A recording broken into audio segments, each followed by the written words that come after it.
जब घड़ी का कांटा करता है 4 बजे का इशारा तो खबरों से हाई हो जाता है पारा।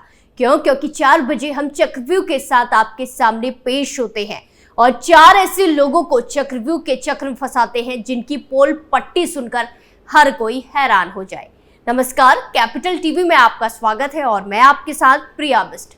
आज चक्रव्यूह के चक्र में फंसे हैं मौलाना तौकीर रजा, कुछ कट्टरपंथी, माफिया के करीबी और एक जिहादी। इन सभी का सारा काला चिट्ठा आपके सामने खोलते हैं और एक एक करके बताते हैं इन सभी की करतूतें। पहली खबर में बात मौलाना तौकीर रजा की, जहां साल 2010 के दंगे के मास्टरमाइंड मौलाना तौकीर रजा अभी तक अदालत में पेश नहीं हुआ है, जिसके चलते तौकीर रजा खां की मुश्किलें कम होती नजर नहीं आ रही है। धारा 82 के तहत प्रेमनगर पुलिस ने उसके आवास पर कुर्की का नोटिस पहले ही चस्पा कर दिया था। अब मौलाना के पास 1 महीने यानी कि 30 अप्रैल तक का समय है। इस दौरान मौलाना अदालत में हाजिर नहीं हुआ तो पुलिस कुर्की के लिए अर्जी देगी। तौकीर रजा अभी तक कई समन के बाद भी अदालत में पेश नहीं हुआ है, अदालत के सामने पेश नहीं हुआ है।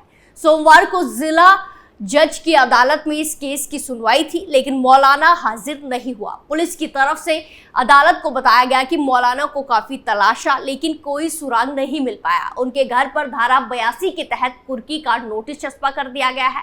अदालत ने इस मामले में अब 20 अप्रैल की तारीख लगाई है। अदालत की तरफ से इस मामले में 4 आरोपियों मौलाना तौकीर, अबरार, आरिफ और वसीम के खिलाफ गैर जमानती वारंट जारी किया गया है।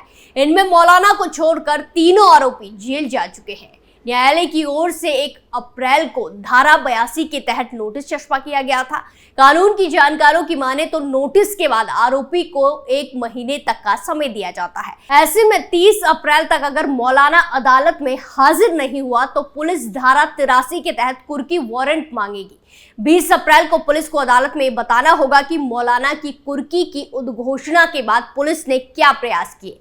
इसके तहत पुलिस अब मौलाना के इलाके में घर के पास डुगडुगी भी बजवा सकती है। अभी तक मौलाना को कहीं से कोई राहत नहीं मिल सकी है। इससे साफ हो गया है कि मौलाना को अब अदालत में हाजिर होना ही पड़ेगा। दूसरी खबर में बात कट्टरपंथियों की। लोकसभा चुनाव के दौरान बरेली से माहौल बिगाड़ने का प्रयास किया गया, जहां बाबा बागेश्वर धाम के धीरेन्द्र शास्त्री के पीछे कट्टरपंथी हाथ धोकर पड़ गए हैं। अकेले यूपी के बरेली से ही सिर तन से जुदा की ख्वाहिश रखने वाले 2 कट्टरपंथी मुस्लिम गिरफ्तार किए गए। बरेली की आंवला इलाके में रहने वाले फैज रजा ने सोशल मीडिया प्लेटफॉर्म एक्स पर धीरेन्द्र शास्त्री का सिर तन से जुदा करने का एक पोस्ट डाला था। इस पोस्ट में बकायदा म्यूजिक और डायलॉग भी थे। फैज रजा के खिलाफ हिंदू संगठन एकजुट हो गए और प्रशासन से कार्रवाई की मांग की, जिसके बाद फैज रजा को पुलिस ने धर दबोचा, पुलिस ने पकड़ लिया। जानकारी के मुताबिक बरेली के आंवला कोतवाली में सैकड़ों की संख्या में हिंदूवादी संगठनों के कार्यकर्ताओं ने इकट्ठा होकर एक शिकायती पत्र सौंपा। शिकायती पत्र में कहा गया है कि हिंदू सनातन धर्म के गुरु पंडित धीरेन्द्र कृष्ण शास्त्री को फोटो लगाकर अशोभनीय तरह से एडिट कर सोशल मीडिया पर प्रसारित किया गया, जिसमें सिर तन से जुदा का ऑडियो भी लगाया गया है। राष्ट्रीय बजरंग दल के आंवला जिला अध्यक्ष पवन ने बताया कि फैज रजा ने फेसबुक पर धीरेन्द्र कृष्ण शास्त्री का फोटो लगाकर उनका सिर तन से जुदा करने और अपशब्द लिखते हुए स्टेटस लगाया है। इसमें सिर तन से जुदा का गाना भी शामिल किया गया है। इससे माहौल खराब हो सकता है। वहीं फिर पुलिस ने एक्शन लेते हुए फैज रजा को गिरफ्तार कर लिया, धर दबोचा। बरेली के वीर पुलिस अधिकारी वीरेश कुमार ने घटना की पुष्टि की है। उन्होंने कहा कि इस मामले में विधिक कार्रवाई की जा रही है। उन्होंने फैज की गिरफ्तारी की भी पुष्टि की है। वहीं बरेली के ही इज्जत नगर के सलमान को भी धीरेन्द्र शास्त्री का सिर तन से जुदा करने का शौक चढ़ा। इस मामले में भी पुलिस सक्रिय हुई और सलमान को गिरफ्तार कर लिया गया। इस मामले में भी हिंदू संगठनों ने कार्रवाई की मांग की थी। बता दें कि सलमान ने इंस्टाग्राम पर वीडियो पोस्ट किया था। सलमान खान धीरेन्द्र शास्त्री का सिर काटने और जमीन में गाड़ने की धमकी दे रहा था, साथ ही उनके खिलाफ अपशब्दों का इस्तेमाल भी कर रहा था। इस मामले में लोगों की शिकायत के बाद उसे गिरफ्तार कर लिया गया है। अगली खबर में बात माफिया पर कसे शिकंजे की, जहां माफिया अतीक अहमद के भाई अशरफ के फरार साले मास्टर जैद के अलमारी से वक्फ बोर्ड से संबंधित 40-50 रजिस्ट्री के पेपर मिले हैं। फर्जीवाड़ा करके वक्फ बोर्ड की करोड़ों की प्रॉपर्टी हड़पने वाले आरोपियों के खिलाफ अब रेवेन्यू की टीम जांच कर रही है। इसके लिए मंगलवार को डीसीपी दीपक भूकर ने जिलाधिकारी से पत्राचार किया। इस प्रकरण में कार्रवाई के लिए एक रेवेन्यू की टीम का गठन करने की मांग की गई है, जो इन फर्जी रजिस्ट्री के कागजातों की जांच करके मुकदमा दर्ज कराएगी। माफिया अशरफ के एक साला सद्दाम जेल में बंद है। दूसरा आरोपी साला Zaid MR sherwani inter college में एक टीचर है। लोग उसे जैद मास्टर के नाम से भी जानते हैं। कुछ महीने पहले स्कूल के प्रिंसिपल मोहम्मद याकूब ने जैद के खिलाफ पूरा मुफ्ती थाने में मुकदमा दर्ज कराया था। आरोप था कि इतिहास के प्रवक्ता के पद पर तैनात जैद काफी समय से गायब होने के बीच कॉलेज के हाजिरी रजिस्टर में हस्ताक्षर कर रहा था। रजिस्टर में 18 नवंबर 2023 तक जैद के दस्तखत मिले थे, जबकि इसके बाद 20 नवंबर से हस्ताक्षर नहीं हुए। खास बात यह थी कि दस्तखत उनके सामने नहीं किए गए। इस मुकदमे की जांच के लिए पूरा मुफ्ती पुलिस कॉलेज गई। पता चला कि जैद का रजिस्टर कॉलेज में बने एक अलमारी में रखा है। पुलिस ने अलमारी खोली तो वहां पर कई दस्तावेज मिले। डीसीपी नगर दीपक भूकर ने बताया कि वक्फ बोर्ड से संबंधित 40-50 रजिस्ट्री के पेपर मिले थे। इसकी जांच की जाएगी कि कैसे ये रजिस्ट्री की गई। फर्जीवाड़ा सामने आने पर हर रजिस्ट्री पर एक मुकदमा दर्ज होगा। इसमें शामिल आरोपियों पर कार्रवाई की जाएगी। बता दें कि वक्फ बोर्ड की 70 करोड़ से अधिक की प्रॉपर्टी को लेकर अशरफ के साले पर मुकदमा हुआ है। हाल ही में शहगंज में मास्टर जैद पर शहगंज पुलिस ने रंगदारी का भी केस दर्ज किया है।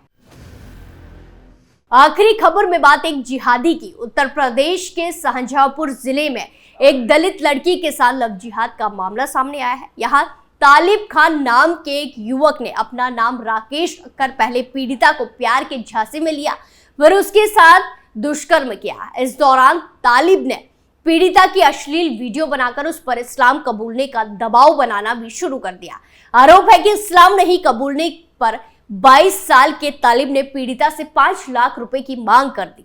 आखिरकार इस मामले में तंग आकर लड़की ने पुलिस में शिकायत दर्ज कराई। वो थाने पहुंच गई। शिकायत के आधार पर पुलिस ने तालिब के खिलाफ FIR दर्ज कर ली और रविवार 7 अप्रैल 2024 को उसे गिरफ्तार भी कर लिया गया। यह मामला शाहजहांपुर जिले के थाना क्षेत्र सिंधौली का है। यहाँ शुक्रवार 5 अप्रैल 2024 के दिन एक दलित लड़की ने पुलिस में शिकायत दर्ज कराई थी। शिकायत में पीड़िता ने बताया कि उसके पिता की मृत्यु 10 साल पहले ही हो चुकी है। लगभग 2 साल पहले उसे एक युवक मिला जिसने अपना नाम राकेश बताया था। राकेश ने थोड़े समय की बातचीत में पीड़िता से दोस्ती कर ली। इसके बाद दोनों आपस में बातें करने लगे और फिर दोनों मिलने जुलने लगे। इस दौरान आरोपी ने पीड़िता से दुष्कर्म किया। इसी बीच राकेश ने पीड़िता के साथ कुछ व्यक्तिगत तस्वीरें भी खींच ली। लगभग 4 महीने पहले लड़की को पता चला कि जिसे वो राकेश समझ रही थी वो असल में लखीमपुर खीरी जिले का रहने वाला तालिब खां है। वही सच्चाई जानकर वो तालिब से दूरी बनाने लगी। अपनी पोल खुल जाने के बाद तालिब पीड़िता पर इस्लाम कबूल करने का दबाव बनाने लगा। जब पीड़िता ने इससे मना किया तो उसकी तस्वीरें इंटरनेट पर वायरल करने की धमकी देने लगा। तालिब खां ने पीड़िता को बदनाम करने की बात भी कही, शादी लायक न छोड़ने जैसी भी बातें कही। पीड़िता द्वारा तालिब खां से ऐसा न करने की मिन्नतें मानी गई। हालांकि तालिब का दिल नहीं पसीजा, उल्टे वो पीड़िता से 5 लाख रुपए की डिमांड करने लगा। अपनी शिकायत में लड़की ने तालिब खां पर कड़ी कार्रवाई की मांग उठाई है। पुलिस ने 22 साल के तालिब खां पर FIR दर्ज करके उसकी तलाशी शुरू कर दी थी। उस पर IPC की धारा 384, 376 और 506 के अलावा SC/ST एक्ट की कार्रवाई की गई। रविवार 7 अप्रैल को तालिब खां को गिरफ्तार कर जेल भी भेज दिया गया है। पुलिस मामले में जांच और अन्य जरूरी कार्रवाई कर रही है।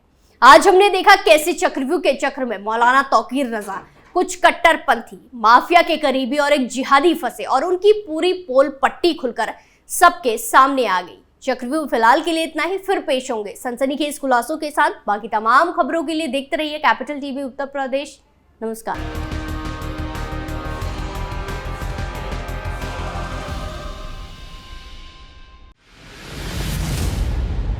मैं राजनीति करता नहीं, पर राजनीति को बहुत गहरे तक समझता हूं। मैं लोगों के बीच रहता हूं, लोगों के मन को अच्छे से जानता हूं।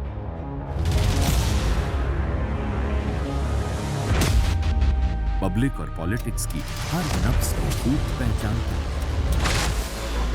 संघर्ष की सियासत से सत्ता के सिंहासन तक मैं हर खबर से खरा सच निकालता हूं।